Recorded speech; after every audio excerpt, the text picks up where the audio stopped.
Let's open a new file.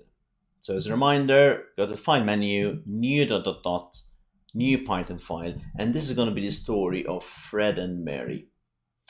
Good. We'll start from scratch here. One thing you may notice is, let me for the time being leave this blank. And if I go and use the shortcut I know for running, I end up with exactly the same thing I had before. You might think, how could this happen? I haven't written any code. And the reason is that PyCharm is still running the previous file. You can see here it still says getting started. So whenever you open a new file, there are different settings, right? So this may simply say current file, and if it defaults to current file, then you're okay. But if not, the first time you create a new file, you go to run ... and then choose Fred and Mary. And from now on, you can see that Fred and Mary is going to be running. And this makes more sense now because when I run this, nothing happens. Of course, nothing happens. There is nothing in the script. Script is the file we use. So if you hear me say script, I mean the file, the .py file. Time to introduce you to the story of Fred and Mary. So Fred and Mary are two turtles, as you can imagine. Lots of things will be turtles in this course. And they've had a bit of a disagreement. So they want to turn away from each other and walk away from each other to show that they've had a bit of an argument. So our job is to create two turtles facing away from each other, and we want them to move away from each other continuously forever for the time being. Then we'll make them stop at some point. So that's our task. And the reason I started with a blank file, with a blank script, is because then we can refresh our memories on what we've done so far. So first thing I need is to go to this library and fetch the turtle book. So I'm importing the turtle module. So once I said import turtle, all the things that are contained in the turtle module are now present in my program. I need to bring them in. Now I need to create two turtles. And the way to create a turtle is to say turtle.turtle parentheses. And if I want two of them, I can copy and paste that. So I have created two turtles. You may remember we also put turtle.done at the end. So I always like to, very early on, put it there, add a few extra lines, just so I don't remember. Let me run this now. And it works. There are two turtles there, but they're in the same place on top of each other. But we can assume that they are both there. But what's the problem with this? The problem is that I have created two turtles, but I have not given them any names. I haven't assigned a name to them. Why is this a problem? It's not just because if we have a pet turtle, we should give it a name. This applies for everything we create in the Python program. Without a name, I have no way of referring to those turtles. This is especially true now because I have two turtles. Which one do I want to do what? Without a name, I cannot get those turtles to do anything. That is why the term we use is we're assigning this data. The data in this case is the turtle object. We're assigning it to a name, to a variable name.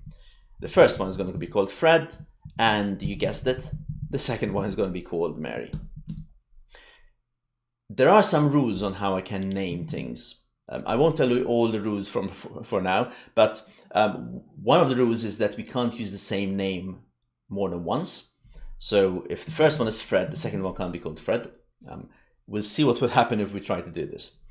Also, when we name things, they must be one single word. The only punctuation mark we can put in is the underscore. So if you want to name something using separate words, separate English words, we usually connect them with an underscore. Well, we have to connect them with an underscore. The other thing you may notice is that I'm not using a capital F, an uppercase F, or an uppercase M for Mary. The rules on when we use capital letters are very different here. Even though Fred and Mary should be a capital M and a capital F in English, in Python, the names of variables, we always use lowercase. It won't be an error if you use an uppercase, but we don't do that. There are conventions that help us understand code in a different way. So all the names of variables, we always use lowercase. Good. What do I need to do now? First of all, I can actually, I've promised you I'm going to do this. One of the commands is shape. And I can change the shape of our turtles. There aren't many shapes available, but one of them is a shape called turtle. You can see why. But can I write this down? If I run this code, the answer is no. I get an error, doesn't matter what the error is. Why? Because turtle, as I've written it there, it exists. It's the name of the book we just brought in. But in this case, I'm referring to a shape named turtle, not the book of commands, the module that we brought in. I want to show the distinction, and just as we've seen before, the distinction is, in this case, to put quotation marks. So we're telling shape, which is one of the tools that turtles can do, the information I'm giving you is not the book named turtle, but it's just the word turtle. And then shape knows what to do with that. And you'll see that Fred now looks like a turtle. And we can do the same thing with Mary. Mary.shape turtle. They're both turtles. Let's also change their color. Fred.color. And the same is going to apply for color. So let's assume we want Fred to be red. And you see this squiggly red line appear there. But let's run the code and see what error we get. On line 9, name red is not defined. Now in this case, Python is actually trying to help us. It says, did you mean Fred? Well, no, I did not mean Fred in this case. So the help is it's trying its best, but it's not always the right type of help. In this case, what's the problem? Red is not a command that Python knows, like import or like shape or like forward, as we've seen before. It's the name of a color. And just like the name of a shape, we had to pass it to the function, is what we say. We had to pass it on to shape in the form of a string. This thing we put in in quotation marks. The same applies for red. So to show that it's the color, we're passing the string red is the term we use. So the string red is going into color, and then color translates that into what it needs to do to show Fred in red. And there is Fred in red. Mary, let's give Mary a different color. Let's go for green. Let's go for purple, actually. Purple is nicer. And let's also turn Mary left by 180 degrees. So she's facing the other way. So you can see that Fred is red and is facing right. And Mary is now in purple, but because we turn her by 180 degrees, she's facing left. Good. We're almost set. Remember our task, Fred and Mary have quarreled. We want to make them walk away from each other. But here is the requirement. I want them to walk away from each other slowly, continuously, and at the same time. I don't want Fred to move, and then Mary to move, and then Fred to move again, and then Mary to move again. And this is where we're going to find the challenge, because we've already seen the forward function.